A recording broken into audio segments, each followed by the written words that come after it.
Okay. Attempting to go live. It says you're live. I'm assuming we're live. Hello, everyone. Thank you for coming. Every time I've done a YouTube live, the first 10 seconds is, hey, are we live? Is this working? But that's because I'm an idiot, not because there's anything wrong with YouTube live. So, yeah, we're going to do some Q&A. Any questions you guys have? I've got my friend Richard. That's Richard Saunders from the Skeptic Zone podcast. SkepticZone.tv. Subscribe wherever you get your podcasts. He's helping me out collecting questions and flagging them for me. So if you have a question, feel free to just put it into the chat anytime and I'll address it. If it's a good question and he sends it to me, that's up to him, not up to me. And otherwise, I've just got a list of some commonly given YouTube comments that I want to address.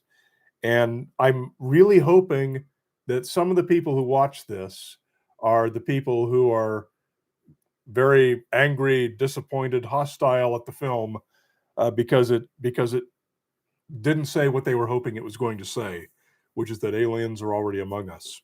There's the overwhelming majority of comments on the movie on YouTube are that they're quite hostile. Movies also on streaming services, Tubi and Vimeo so far. Amazon Prime again soon, but it just keeps getting delayed and delayed, and I don't know what the deal is. But I don't get any comments or feedback from those, so YouTube is where I'm getting these comments tonight. Let's see. So I'm going to start by going to the news item for today, which is that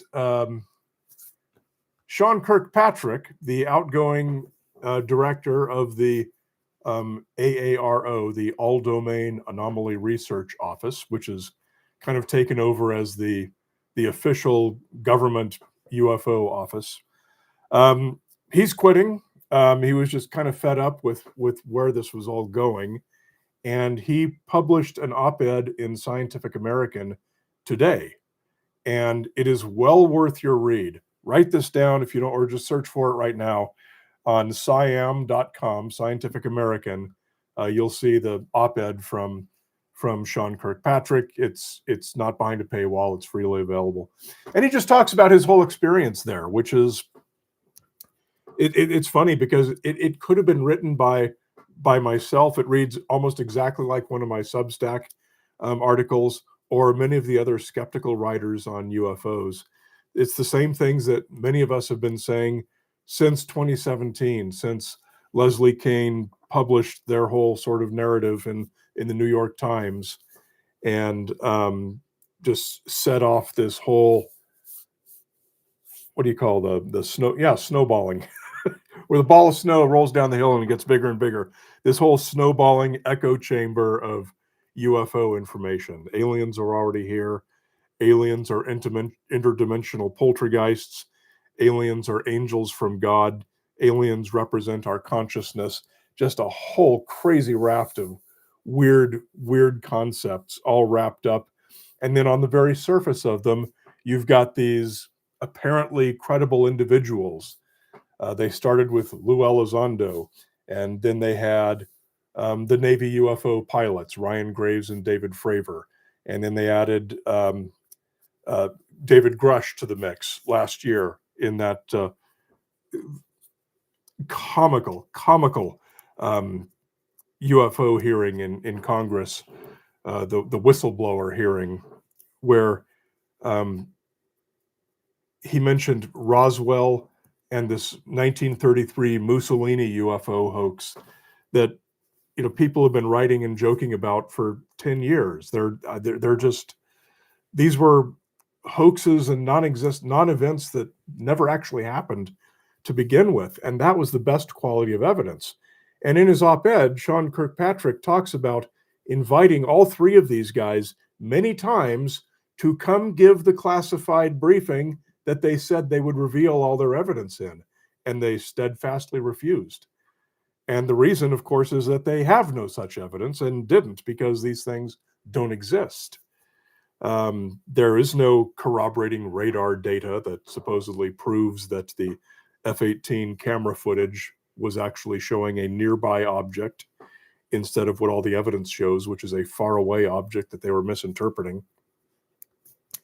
And of course, poor David Grush, whose only connection to intelligence in any way was that when he was deployed in Afghanistan, he looked at aerial photographs of enemy positions to direct artillery. And he is just a lifelong, longtime friend of many of these guys. He'd heard all the stories. He believes them wholeheartedly, evidently, and was willing to go in front of Congress and say, hey, I heard that aliens crashed in Roswell in 1947. And I was told that by very reliable friends. It's kind of sad. Anyway, I recommend, please do read Sean Kirkpatrick's op-ed in Scientific American. You won't regret it. Let's see. Let's take a quick glance through the comments here. I see a number of friends in here who are there. Welcome. Thank you for coming. It's great to have you all here. I am now going to turn to some of the commonly posted comments on YouTube and answer some of these. Let's see. Okay. Common comment number one. And if I can, in YouTube's interface, I can go into the comments section and just filter by a word. And if I filter for liar, it's not referring to me. It's referring to a comment from Robert from, he says, he's basically calling 90% of the UFO observations liars. So by basically calling them all liars, he is referring to the thing that I said in the film, lying, hoaxing, kind of the same basic thing. I said, hoaxing is such a minuscule part of the UFO phenomenon that we're really not even going to spend any time of it. That's how he interpreted as I'm saying all UFO witnesses are liars. Another thing I said in the film, talking about the guy who wrote the books claiming that UFOs can take out our nuclear arsenals, I pointed out that the records show he's wrong, and I said, I think he's probably honestly mistaken. 38 years is a long time to remember something, but regardless, he is wrong. He's honestly mistaken, but he's wrong. I did not say he's a liar. I don't believe that any of these people are liars. And I was very careful in the language of the film to make sure that I didn't give the impression that I thought any of these people are liars. Most people are honest, good people who believe they saw something and want to get the word out. They just misinterpreted what they saw. We all misinterpret things all day, every day. There's nothing wrong with this. There's nothing evil about it. And I certainly did not say anyone was liars, and I don't agree with that, and I don't believe it. And yet this is one of the most common comments. I have to assume that many of these viewers were doing what so many YouTube viewers do, which is they don't listen to what's actually said. They listen to what they want to be outraged about. And it doesn't matter what you actually say. What they hear is what they want to disagree with. There was a TV show on one of the pseudoscience networks called Fact or Faked. And they had, a crew of, half a dozen or so 20-something shitheads who are ghost hunters. My apologies. But that's basically their cast. And they would go out and investigate all these random mysteries. The title of the show was Fact or Faked. Either this paranormal event happened exactly as claimed, or it was faked. It was a hoax. Someone lied about it. Those two options, presented as a false dichotomy in the title of the show, are actually the two least likely alternatives for what actually happened. What's far more likely is that good, honest people were honestly mistaken about what they thought they perceived. And they reported something based on their previous beliefs and experiences and preconceived notions. Most people believe in ghosts and or UFOs and or other paranormal phenomena. And so they came out and said, hey, I saw a ghost tonight in the cemetery. He's not lying. He's just honestly misinterpreting what he saw. So fact or faked, I mean, that whole false dichotomy is something that many of these YouTube commenters we're falling into when they say that he's saying all UFO observers are liars. Okay. Here's a comment. Here's a question from V. Thank you, Richard, for filtering through all the chat and sending me comments. The weirdest thing is the inclusion of Roswell, because surely Congress can actually check the history there and realize he's wrong very quickly. Well, yeah. I mean, there was never any mystery about Roswell. In fact, the mystery, the event, didn't even exist until the 1970s. When it happened in 1947, it was a non-event, and nobody thought about it through the 1950s and the 1960s. So until the late 1970s, when the National Enquirer sent Stanton Friedman to go interview that pathologist, the retired pathologist who had lived in Roswell at the time. And together, these two worked to construct a narrative based on literally 20 years of memories from this pathologist out of sequence, and they just combined them all together to make this narrative. The UFO produced I've got it on my bookshelf here somewhere. Can I see it? I don't know. It's called like Roswell Explained or something like that. And it's a publication of the U.S. Air Force. And it contains basically the whole results of their internal investigation that was required by the the accounting office, the GAO, I think it was the General Accounting Office, required the Air Force to tell us what actually happened at Roswell. So they did this, and they did this 15 years ago. Okay, so the next most common comment on YouTube that I want to bring up is, in the film, I talked about the Rendlesham Forest case, where these teenage American airmen went out in the forest. They'd been in country a few weeks. They hadn't been off the base. They didn't know anything about where they were. They're in the forest, and they see a blinking light through the trees. And they think, hey, geez, maybe a small plane or a car crashed or something.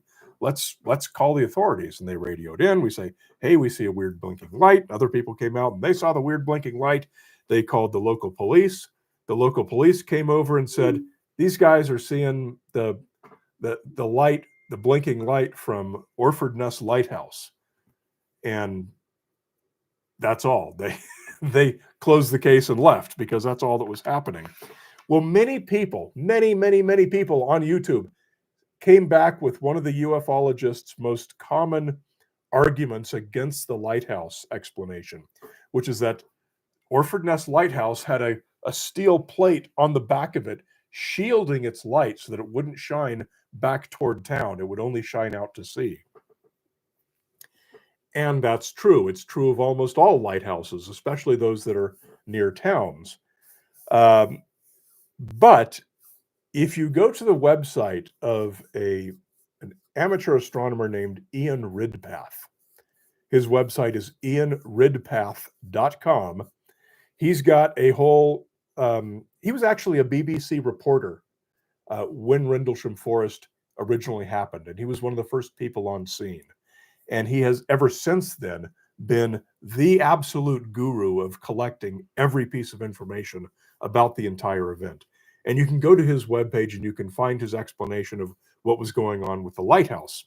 And in 2 seconds, I can tell you, it did have a shield on the back of it, preventing the lighthouse's light from shining back toward the town of Orford. However, Orford was that way, the Air Force Base was that way, and you could clearly see the light through the side of the lighthouse. The plate on the back of the lighthouse was kind of shaped like this. It was kind of covered these diamond-shaped windows that went all around the glass. So it covered one of them in a pattern like this. So the part that was keeping the light from being seen was actually quite narrow. Okay, all of these things are beeping at me here. Okay. So I think that's all on the lighthouse. A lot of people are just not aware of that. If you see people making that argument, go to ianridpath.com. Ian is the man. He's got all the data on everything. Okay, next question from Greg to SJU. SJU, San Jose University? I don't know. Hi, Greg. For the Christmas tree analogy in the movie, there's an assumption that alien societies will be blinking on and off as they are born, grow, and die. Why should we believe this is true? Great question. I did not mean to imply that societies would be alien civilizations, technological civilizations would be literally blinking or shining a light or sending a signal or making themselves known in any way. I was simply using the Christmas tree lights as an analogy to show their lifespans. While the light is on, that civilization exists, whether they look out to space or send any signals or not. I didn't mean that they would be sending signals. So I think we just miscommunicated on that particular point. Why should we believe this is true, that technological civilizations have a limited lifespan? Well, that's one of the variables in the famous Drake equation, is the lifespan of a technological civilization. What is it? We don't know. We have no idea. It might be 1 year. We've made it about 100 years, 200 years, however you want to define technological. How long will we be here? 100 more years, 1,000, 10,000, a million years? We don't know. Frank Drake himself always described his equation as being most useful as a way to organize our ignorance. We don't know what these variables are. We don't know how long a technological civilization lasts, but we don't think they would last forever. We certainly haven't lasted forever. We've been here 100 years. V asks, hello V, have you attempted to interview Kirkpatrick? Do you think he will give interviews after his retirement? I'd be interested to hear about his experience in UFO world in a less scripted setting. I have not. I don't really do interviews like that. He is probably someone, I can guarantee you, he's someone that Mick West is trying to get a hold of for his podcast. I kind of doubt that he'll go on Joe Rogan, although Rogan is probably desperate to get him on. But I don't know. It's not what I do, but it's what other people do. I agree with you. A lot of people will want to hear him interviewed in such a setting. And again, thank you, Richard Saunders from the Skeptic Zone podcast, skepticzone.tv, for collecting and sending me the texts. I'm reading off of my notes and my documents here, and I'm doing the live thing, so I don't have time to follow the live chat as quickly as it's going by. Apologies to anyone who's saying hi. I say hi to you all back. Here's another very common piece of feedback that I got on the YouTube. This is from Paulus Bosbuer. I don't know. Idiotic clickbait, name a dead giveaway, false debunking. A lot of factual evidence isn't even mentioned, such as the unsolved Blue Book files, etc. This is meager at best. So obviously a lot in that sentence. What I'm focusing on was clickbait. A lot of people were angry that the title was clickbait. The UFO movie, They Don't Want You to See. I didn't intend it as clickbait. I intended it to be humorous because, this whole trope of they don't want you to see or they don't want you to know. That's gotten to be a parody of itself. It's a joke by now in pop culture. So I thought it would be a fun, memorable title. And when we were workshopping titles, it was the one that by far performed the best. People loved it. They thought it was hilarious. It was memorable. So that's why I went with it. So now a lot of people, though, in the YouTube comments are angry that it was clickbait, which means that they were actually unironically searching for content that they were not meant to see. That's kind of scary to me. That people were actually searching for prohibited secret information. If there was such a thing as prohibited secret information, it's not going to be found on YouTube. So I don't have an answer for the people who were offended by that, but I'm sorry, it was not intended as clickbait. The other thing that people mentioned a lot about the title is they. Who are they? And people kept putting this in the comments like it was some kind of a gotcha that I hadn't considered. I wasn't going to be prepared to answer. So I had, from day one, that was on the movie's website. The movie's website is theufo.movie. And if you go to that and you can scroll down, there's some links. You can go to the FAQ. FAQ number 1, who are they? They, I'm just going to read, it's very short. They are those who profit from the lack of public science literacy. The TV shows selling you more of the same old storytelling, the UFO personalities in the press, even some in Congress, who seem determined to get to the bottom of this. And who Sean Kirkpatrick does a very able job of ripping them a new asshole, by the way, in his op-ed today. The better you understand the real sciences involved, the less susceptible you are to the firestorm of popular misinformation. So, yes, the title was intended as a fun joke that they don't want you to see, but also there is actually a they. If you turn on History Channel, Discovery Channel, Nat Geo, the usual suspects. What's the one channel that I think it's on Tubi, isn't it? This new 3-part movie by Jeremy Corbell.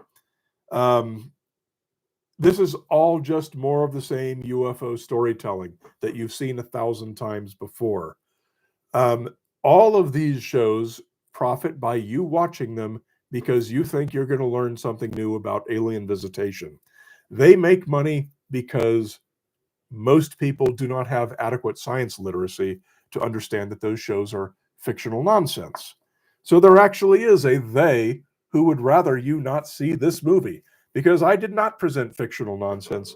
I did my best. Whether you think I was successful enough is a matter of opinion that is perfectly valid.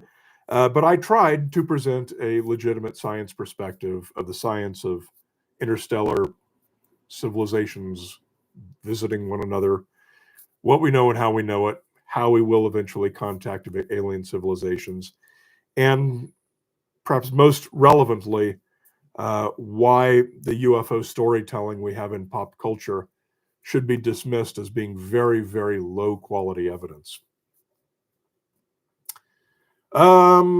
Question from Skeptic Zone. Can you see the stats on Tubi?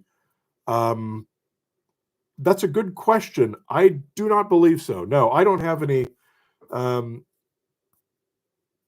Tubi is a streaming service, obviously, where you can find the film. That goes through my distributor, and all I get from distributor are like 3 months delayed, some numbers, and here's the 38 cents in commissions you earned.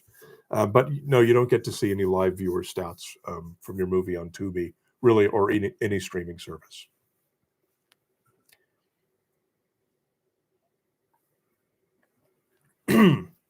Okay. One more here. Where was I? Marie Lieselot on YouTube says, so you're calling David Grush and all the other whistleblowers liars. Are you calling Dr. Stephen Greer, Richard Doty, Charles James Hall, Chad Underwood, Jay Stratton, and Linda Moulton Howe, and many more, and many of the witnesses and abductees liars too? I call this gaslighting. Gaslighting. Whose name is on your paycheck? So I included this one because it kind of hits a lot of points that were commonly brought up, that I'm a paid disinformation agent I've heard, usually it's from the CIA that's paying me to be a disinformation agent. It's also Democrats. It's also George Soros. I think those are the only ones I've seen. Usually some combination of those. I wish I was a paid disinformation agent for the CIA. The funny thing is, one of these people about a week ago emailed me directly and with a similar accusation like this, that I was being paid to spread disinformation. And I shouldn't have done this, and I'm evil, and I'm going to go to hell for it. But I said, yeah, money's really good. You should get in on it. And he made one or two more replies that were continuing to give me crap. And then he said, okay, how can I get in on that? I said, well, you're going to need to show that you've got the capability to really write some good disinformation and show that that the government is perfect. So I actually got him to say, I should put this on my Substack. No, I shouldn't. That's evil. I actually got him to write me like a little paragraph of disinformation that was, it was pretty funny. But anyway, yeah, I'm going to go to hell for doing that. I'm not going to do that anymore. That's wrong. I shouldn't be doing that. Other thing that I want to talk about in this claim is, obviously, it said that I'm saying everyone's a liar, and we've already talked about that. No, I'm not saying anyone's a liar. And many of the witnesses and abductees liars too. No, I don't think any of them are liars either. I do think some of the people at the top of this, Dr. Stephen Greer, obviously he consciously knows that he's making up bullshit for a living. Richard Doty, I don't know what the hell the deal with this weird guy is. There's a wonderful documentary called Mirage Men. It was a book and it's a documentary. And Mirage Men tells the mostly true story of how the Air Force Office of Special Investigations during the Cold War would feed disinformation to the Russians. They had good reason to believe, and they were probably right, that Russian agents would infiltrate American UFO groups. Because what do American UFO groups do? They climb to the top of mountains outside Area 51 with their cameras and binoculars, and they try and get footage of the SR-71 or the F-117, whatever it was that was being tested at the time. And so the Air Force was right to say, hey, there's going to be guys in these UFO groups, so we should try and tease information out of these UFO groups. Oh boy, it's been years since I've written on this, so I don't remember the name. The Air Force actually made a deal with one of the leading UFO researchers in the USA to send them the names and locations of some of the people who would accompany him on some of these let's go spy on Area 51 missions. And he admitted to this at a UFO conference and was booed off the planet. It was a fascinating story. Anyway, Richard Doty is a guy who I do think he actually did work for the Office of Special Investigations, and he was involved in distributing some of this false information to the UFO groups.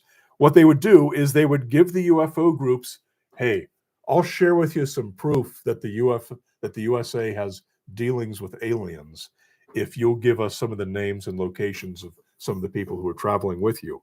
It wasn't a bad plan. It's actually kind of smart. So they would turn over those names to the FBI, who would see if they could track down any potential Soviet spies. And that disinformation that they invented to give to these people resulted in things like the Majestic 12 papers. It is a crazy, fascinating story. And I've done episodes on the Skeptoid podcast of all of these. You can go to skeptoid.com and search for any of those, and you'll find this stuff. But Richard Doty he's also interesting because he's sometimes credible and often he's obviously full of crap. So I don't know what the deal is with this guy. Anyway, most of these other names I've never even heard of. They're just a bunch of weirdos in the UFO community. Most of whom, if they're the leading personalities, they are being consciously deceptive. Guys like George Knapp and Jeremy Corbell, these are all people who are consciously deceptive. They know that they're just doing fictional storytelling. It's what they do for a living. And James Fox, the movie director who's made a number of UFO movies. These people all know very well that they're being consciously deceptive in what they do. But as far as the average ufologist, UFO witness, someone who believes they've seen a UFO, no, I don't think any of them are being dishonest or being liars. Here's a question from Gordon Haas. Hello, Gordon. Have you heard from anyone whose mind was changed by seeing the movie? I have not heard from anyone directly, but I have seen probably 3 to 5 YouTube comments, and that's out of, I don't know how many hundreds or thousands of YouTube comments are on there. But I have seen from a few people who said things like, you know, I kind of suspected some of this, and it's great to have confirmation. So it's been doing some good. It's probably been doing more good than just those 3 to 5 people, because not everyone posts their comment on YouTube. I know there was a lot of comments like this when the movie was presented at the SETI Institute back in October as part of their movie night event. Seth Shostak and I stayed on for 90 minutes overtime answering audience Q&A. We had 450 people in the online Q&A chat. It was amazing. It was crazy. And there's a lot of people saying things like that. So, you know, my intent in making the film was not to pander to skeptics, was not to attack the believers. It was to do as careful a job as I could of hopefully reaching some people who could be reached and change their minds, or at least influence them with a little bit of science education. Mike Wegner says, the physics will never allow us to travel to another habitable planet. So why do we continue with space travel? So you bring up a couple of points, because then actually the next thing that I was going to list on my frequent YouTube comments is people talking about magic space propulsion. NASA knows that we can travel instantaneously. Wormholes, the Alcubierre drive. And incidentally, I'm going to do a Skeptoid podcast on the Alcubierre drive in about a month. If you're a Skeptoid subscriber or not, skeptoid.com. Find it where any podcasts, wherever you get your podcasts. Speaking of that, thanks again to Richard Saunders from the Skeptic Zone podcast, who is texting me the selected questions out of the chat that's going by faster than I can follow. Follow the Skeptic Zone podcast wherever you get your podcasts. So yeah, this whole idea of magic space propulsion, it all kind of boils down to the basic idea that aliens are smarter than us. They can do anything. They are not bound by the guardrails that nature imposes on the way the universe works, which is a wonderful concept, and it makes for great science fiction, but it's wishful thinking. It's not scientific fiction thinking. So hold out for my Alcubierre drive episode of the Skeptoid podcast in a few weeks, and you'll have a better, more comprehensive answer to that. What you're talking about, though, why do we continue with space travel if we can't go to other planets? Well, of course, we can go to other planets. It just takes an impossibly long time to get there, and we're going to send what's going to arrive as a dead probe, and it's going to get there in thousands of years. You know, that's what the Voyager and Pioneer programs are doing. They're flying out into space with a golden record or the plaque of showing, you know, what humans look like and what are the sounds of Earth and where are we located, all of these things, which is nice to do, but it's not as effective as sending a targeted radio beacon. The problem with doing that is you have to know exactly where and when to send it, and it's going to be the next generation of space telescope after James Webb, which is tentatively called the Habitable Worlds Observatory, which is going to be specifically designed to detect both biosignatures and technosignatures on exoplanets. I firmly believe that within, if this thing ever gets launched, and we know how long James Webb went over schedule, say 20, 30 years, we will know of technological alien civilizations. That is my opinion. It's probably not shared by everyone. The majority of astronomers believe there's civilizations out there. Whether they're technological, nobody knows. We can only use our best guesses. I tend to err on the more generous side of that, and I think there are technological civilizations out there, a lot of them, or have been and or will be, according to the limitations set by the Christmas tree problem, which sucks. So space travel is not so much to meet someone, but space travel is more for things like getting to Europa and finding who's living under the ice and things like this. I do think there probably is some kind of microbial life in the solar system, but I'm 50-50 on whether that's right or wrong. I'd be super excited to learn about it, as would we all. There's a lot of reasons to continue with space travel. Here's a comment. Empire Motion Pictures. So I know who sent this. Hello, Neil. I wish someone had produced this movie back when I was 13. It would have changed my mind for sure. Thank you, Brian, for doing this film. Thank you, Neil, for all your help with this film. Neil was, I don't know if you want me to say this or not, Neil, but I'll say it anyway, because I'm very grateful. Neil came out to Owens Valley with us, where we shot the outdoor setup, where I did all my narration. And he was the cinematographer and basically the cinematographer and director for that whole setup, both in the beginning half of the night before I got hypothermia and the ending half of the early morning after I got hypothermia and we came back out to the site. And he also offered, he did some post-production help, and he offered guidance and expertise throughout the entire process. That's Neil Johnson, Empire Motion Pictures. He's made a lot of great films that you can find on his YouTube channel. I don't know, search IMDb for Neil Johnson. You'll find a lot of kind of fun science fiction movies that he's made. Okay, next frequent comment on YouTube. People just kept throwing out the names David Grush, David Fravor, Ryan Graves, the three whistleblower guys from that congressional hearing. As if it's the only three names in ufology they know.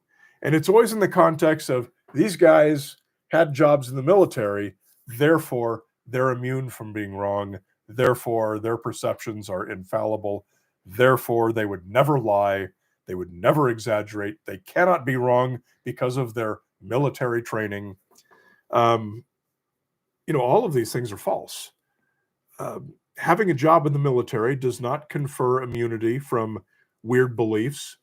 There is no way to confer immunity from human misperceptions, cognitive errors that all humans make just by nature of the human machine. Just as being in government doesn't confer immunity from any of those things. So these are all fallible humans. As far as Grush and Fravor and Graves are concerned, Fravor and Graves, I know, have been on the UFO circuit going to conferences and things for a long time. These are long-time ufologists. Grush, I know, has been personal friends with Elizondo and some of the others going back a long time, but I don't know how far. But I still think that these guys, personal opinion, could be wrong. I still think these guys are honest in their beliefs. To whatever point they may exaggerate, I believe is done in good faith, thinking it's a better way to hammer home a point that they know to be true. So I don't think they're liars, but clearly they're wrong. And they have not been willing to go to the classified briefings they've been invited to many times to prove that they're wrong and to show the evidence that they claim to have. They've been unwilling to show that evidence in the setting that was set up especially for them to be able to give this information in a protected and secure environment. So I think that says a lot about what they know about what they know. Next weird belief from Rojack 1947. I think if you read the Bible that you will find your answer. There's a huge number of kind of quasi-religious comments on YouTube. And I'm going, where does this come from? One person was talking about some of these old classics, paintings that show something up in the sky and a ray beam coming down and hitting Mary or Joseph or Jesus in the head and saying, see, they knew about aliens and UFOs in the Bible, and the ancient master painters knew about aliens shining lights down. And of course, if you read any descriptions of what these paintings are from classicists, you'll know that it's not a UFO, it's a ring of angels. If you look closely at the painting, you can see that quite clearly. And it's not a ray beam coming down to steal their brain or whatever aliens would do. It's simply some kind of spiritual connection or spiritual energy or whatever it is that they would have in Christianity. But a huge number of comments saying that aliens are angels. And of course, aliens are poltergeists, interdimensional ghosts, reflections of ourselves, kind of a lot of weird metaphysical stuff, but a huge amount of Christian imagery. A comment: Ancient Aliens debunked on YouTube. Okay, yes, Ancient Alien. Are you saying, does that include? Here, I'll look at the chat so you can give me a live answer. Does that include some of these paintings that I'm talking about in Ancient Aliens Debunked? I don't know. Maybe there's a delay. I don't know, but Ancient Aliens Debunked, it's very old now. It's at least 15 years old. Oh, he says yes. So you may get a better explanation of what I'm talking about from that. It's an old YouTube video. It's very long. I think it took the first season of Ancient Aliens and did a hero's amount of work actually tracking down everything they say and what's the true version of it. It was entertaining, but they need about 20 more seasons of it for it to be comprehensive. Okay. Jamie Fisk on YouTube says, do Brian Dunning versus Freddy Krueger. Oh my God. If I had a nickel for every time someone said Dunning-Kruger and thought that it was just the most funny thing ever and hilarious and what a gotcha, and boy, I've never heard that one before. Oh my God, come up with something new, people. I am not that Dunning, by the way. I know who he is. It's David Dunning. I believe he's now retired from a university. I don't remember which one. I've emailed back and forth with him. He's a nice enough guy, but very dry and very curt. Anyway, I just thought we'd get to hang out and be buddies, but he didn't care. I guess everyone on the planet named Dunning emails him basically that same thing. Okay, magic space propulsion. Okay, the final thing that I have on my list here, from going through the YouTube comments and finding the most common things. So we're going to be done unless a few more people post some questions. Is assumptions. Everyone, so many people in the comments said that you're just making assumptions. All of science is based on assumptions. Scientists have the assumption that we can't go faster than light. Assumption this, assumption that. As if the most thoroughly evidenced and repeated and replicable experiments in physics with the most solid theory behind them are just assumptions. No, they're not. We wouldn't have many of the technologies we have if these things were assumptions. The classic example that you always hear is time dilation and cell phones and GPS. GPS would not be accurate if the system did not account for time dilation. It's actually programmed into the system. Time dilation, that's part of special relativity. This is not an assumption. It is part of our daily life. It is a provable fact. You can't say that in science, which is why I'm not a working scientist. It's not a provable fact, but it is. It is a thoroughly evidenced theory. So no, the stuff that we were talking about in the film is not assumptions. It is thoroughly evidenced theory. Redefine that however you wish. All right, let's see. Is that Laura B that we're going to be playing mini golf with later? Jeff Wag, UFO, alien is an assumption. Yeah, that is an actual assumption that the alien truthers are making, is that if there's a UFO, it's an alien spaceship.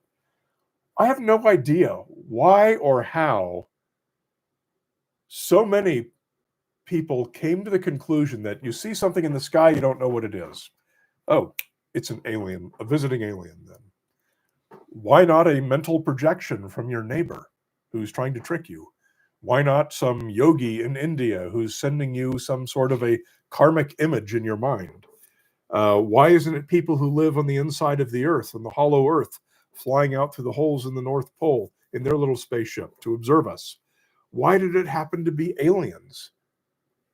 That's a radical and wild assumption. And you might look at the things I just suggested and say, oh, but those things aren't real. visiting aliens aren't real. None of these things are real. There probably are aliens in the universe, I believe, but that's not a fact. That's an opinion. Flying interstellar? No, that is an opinion, but it is also backed up by all of our theory and all of our experimental evidence that we have. Jeff goes on to ask, it's a good question. How can you tell the difference between a ghost and an alien? That's a great question. One of the points that I make in the film is when we identify something as, oh, that's an alien spaceship, in order for that identification to be valid, you have to know what characteristics an alien spaceship has. So you can match up the characteristics of what you're seeing to the known characteristics of an alien spaceship. Well, of course, there is no known alien spaceship. So there are no known characteristics of one. So it's impossible to match up the characteristics and say, that's probably an alien spaceship, because you have nothing whatever to base that on. And it's the same with a ghost. These TV ghost hunters who run around in the dark with their electronic gadgets and say, oh, what's that? Oh, what's that? And no, my thing is beeping, therefore it's a ghost. What properties does a ghost have? What are the known properties of a ghost? None. You can't say that it makes the temperature be 10 degrees colder in this part of the room. You can't say that they appear and disappear, because those would have to be evidenced somehow. We've never had a ghost in captivity to measure or to determine its characteristics or to test in any way, so we don't have that information on a ghost. So from that sense, yeah, there is no difference between an alien and a ghost. They are both completely undefined concepts. What about the concept that some UFOs are from other dimensions, or perhaps time travelers from the future? Yeah, I got this a lot too. This whole, oh, they come through other dimensions. There's no need for them to go faster than light because they go through other dimensions. That's just science fiction crazy talk. That's wishful thinking. If you accept that we can't go faster than light, because plenty of science proves that. I mean, these are experiments that they do in 101 classes in college that prove that. If you accept that, then you have to find some way to support your belief. So, oh, they go through other dimensions, or they're angels from God. This is called explaining one unknown with another unknown, and you can't do that.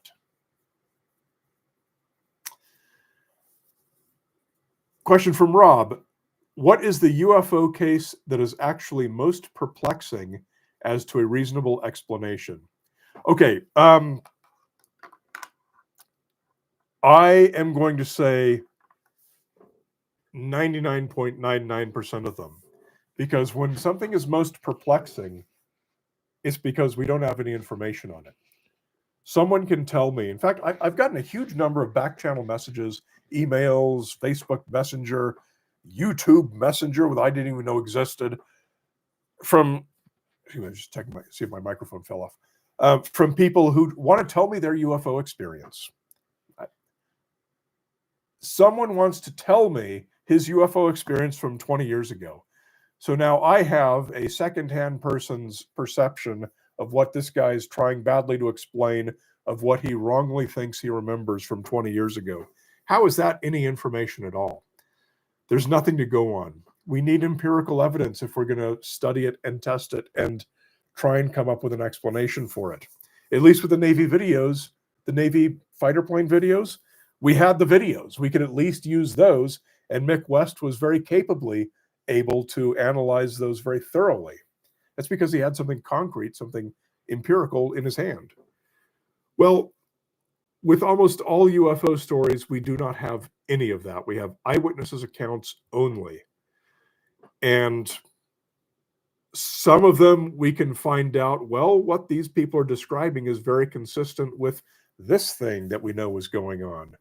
Like, what's the one in Canada?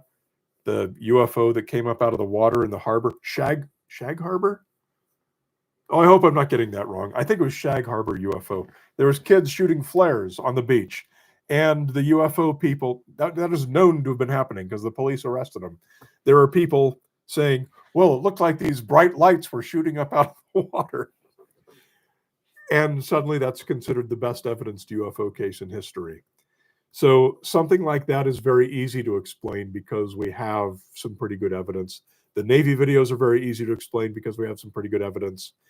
And all the rest of them are completely perplexing, to use the word you ask in your question, because we simply don't have enough evidence to make any kind of an estimate at all.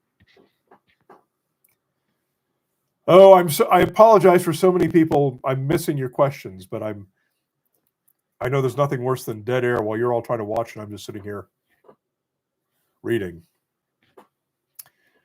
Serpent Knight. When I hear someone describing a UFO story that sounds like something of Hollywood level production values, I'm inclined to think it's just invented. Yeah, I can see that.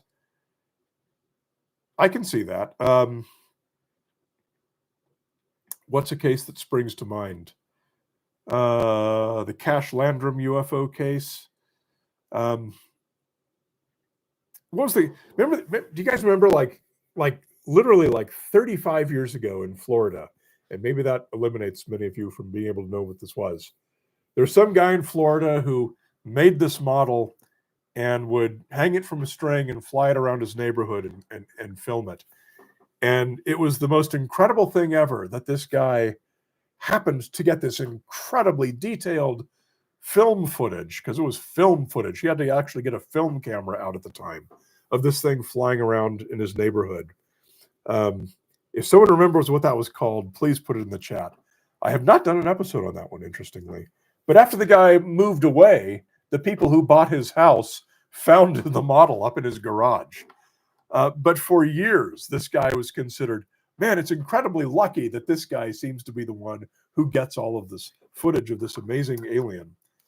But yeah, that's exactly what you're talking about. This was some Hollywood production values, this undeniable flying object that was exquisitely detailed and had all these lights on it, and the lights would reflect off the road when it was flying low along the road, Close Encounters of the Third Kind style, coincidentally, because this happened just around the same time as Close Encounters of the Third Kind.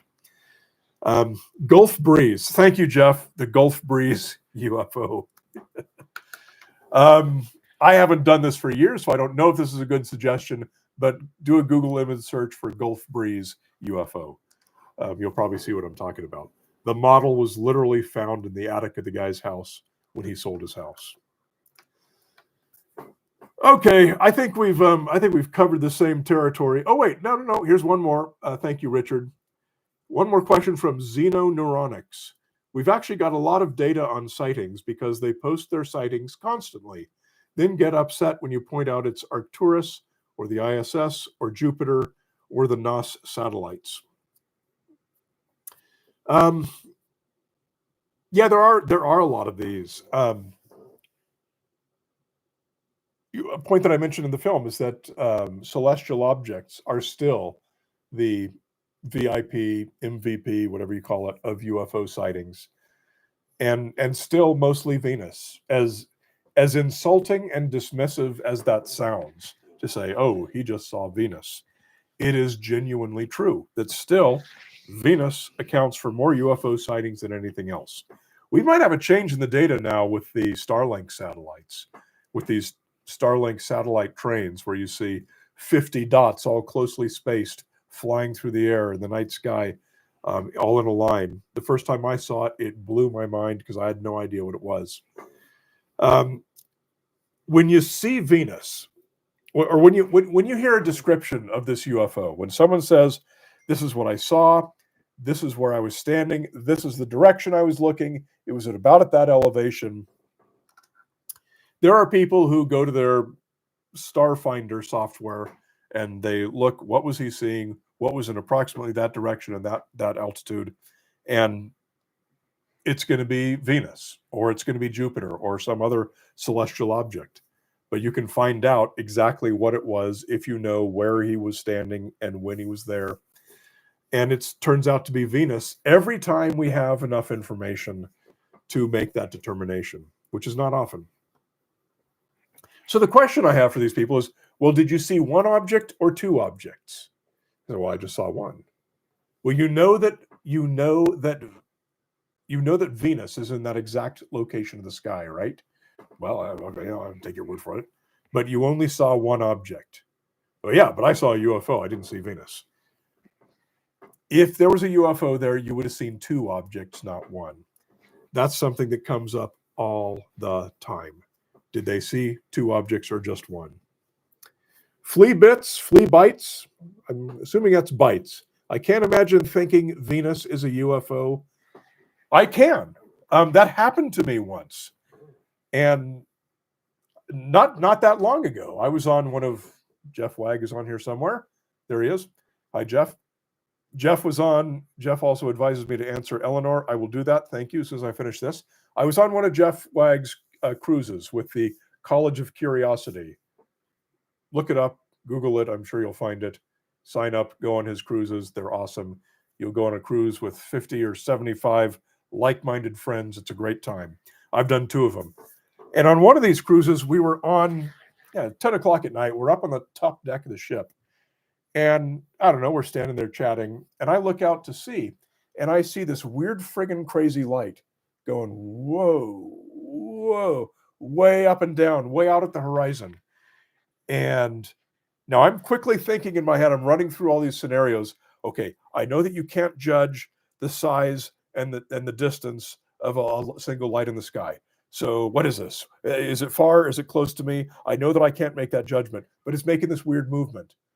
A helicopter couldn't go up and down that fast. What the heck is it?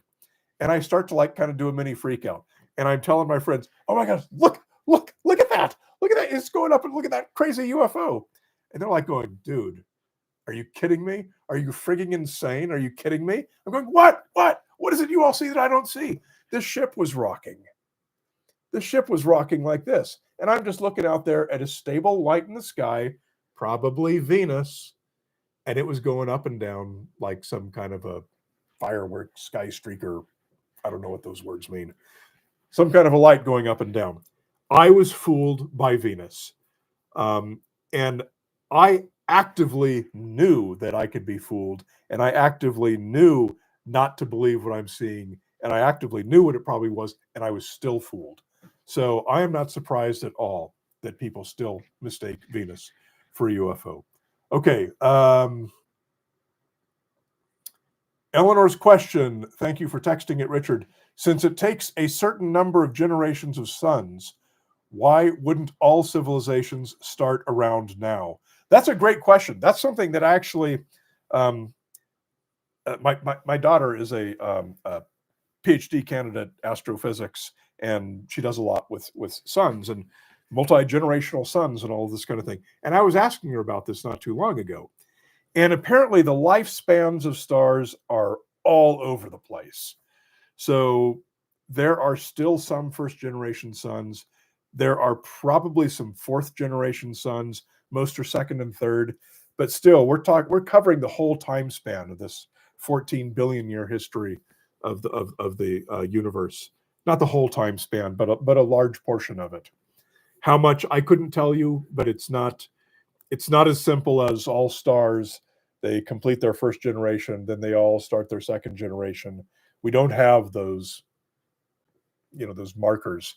They're all over the place, and the billions and trillions of galaxies and billions and trillions of stars in each one, they're all over the place. So it is not, we're already at a place where we can't say that a civilization could have existed 5 billion years ago and 5 billion years in the future.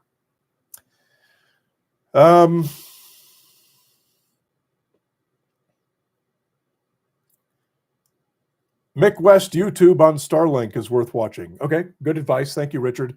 Mick West's YouTube channel, you should all be subscribed to. And he's got a video on the Starlink satellites. Jasmine Emmerich says, I like the way you and Mick West covered the Navy videos. Have you looked into a possible explanation of the Phoenix Lights incident? That was one that was kind of on the second tier of cases that I might have covered in the film. I was really, really working hard not to make this a debunking film. I did not want to directly challenge the beliefs of anyone watching it. I wanted people to be open to everything I had to say. So I tried to cover just a few cases that I thought really aptly described the point I was trying to make, which is what's the difference between good quality evidence and bad quality evidence? And why are these popular stories such bad quality evidence? So Phoenix Lights, reasonably, it could have been in the film, but I just had to make a cutoff somewhere. The funny thing about that is the local news. I mean, it was within a couple of days, I think, that the local news was in touch with the Barry Goldwater test range, where these were they A-10s? The details were a long time ago since I did this episode. Had been dropping these illumination flares. Trying to see if I could remember the nomenclature for the flares, but I can't. It's in my episode. So they actually arranged with the base public affairs to refly the same mission and have these same line of planes fly and drop flares again. And so they did. They repeated the incident in front of everyone in Phoenix a few nights later, whenever it was, and got that on camera too. And still, that didn't change a single mind. Everyone said, nope, I see that the government's trying to lie to us now. We know the first one was a giant triangle spaceship flying over Phoenix. It was an amazing case. Lucas D'Souza says, hi, just want to say I'm near my 30s now, and I've been intrigued by UFOs since a child. I'm very grateful for you and your work. Thank you for your dedication. Appreciation from Brazil to London. I'm not in London. If you're saying you went from Brazil to London, hello to you in London. Thank you very much for those kind words. I very much appreciate that. I'm touched every time I get such a nice comment. Okay, it is now 6 o'clock, and I promised I would make this only 1 hour. So I am going to cut off comments at this point, and thank you all for showing up. Oh, there's 63 people live. That is way more than I thought we'd have live. I figured most of the viewers for this would be of the replays on YouTube. So I'm very flattered that so many of you are here. Thank you so much for coming. And if you haven't yet, watch the UFO movie. You can see it on Vimeo for $10 with no ads. You can rent it on Tubi, free with ads. No rent. You can watch it on Tubi, free with ads. Or you can watch it on YouTube for free with ads, obviously, which is where the most viewership is happening right now. And I see Laura just sent a, what do you call those? Super like or super duper something? A donation through this. Thank you very much, Laura. That is extremely generous. Again, I really appreciate when people show their appreciation for the work that I put into this film and for all the great people who worked on it with me. Thank you all so much. And please email me your suggestions for what I should work on next, because we're still got an open question mark on that. So good night, everyone. And thank you once again for coming, and keep your eyes on the skies.